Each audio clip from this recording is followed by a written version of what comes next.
ये इंसाफ के नाम पर एक अजीब तमाशा था। देखिए हुआ क्या, कातिल पकड़ा गया, उसे सजाए मौत सुनाई गई। लेकिन यहाँ कहानी में एक ट्विस्ट आता है। आनिया का अपना खानदान जो सजाए मौत के खिलाफ था, उन्होंने रहम की अपील की और उम्र कैद मांगी। लेकिन अंजाम क्या हुआ? सियासत ने इंसाफ को हरा दिया और कातिल को कैदियों के एक तबादले में आहिस्ता से रिहा कर दिया गया। और इससे भी परेशान करने वाली बात यह है कि तहकीकात में ये इशारा मिला कि ये सिर्फ एक शख्स का काम नहीं था, इसके पीछे एक अस्करियत पसंद नेटवर्क का हाथ हो सकता था। लेकिन इस पहलू की कभी ठीक से जांच पड़ताल ही नहीं की गई, और ये सवाल आज भी वहीं का वहीं है कि आनिया को क्यों और किसके कहने पर मारा गया।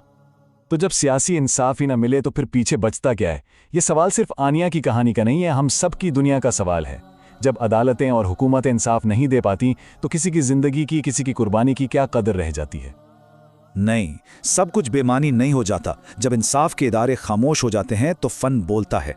आनिया की मिरास अदालत के फैसलों या सियासी सौदों की मोहताज नहीं, उसकी असल मिरास है उसकी खींची हुई वो हजारों तस्वीरें जो आज भी जंग के बीच इंसानियत की गवाही दे रही हैं।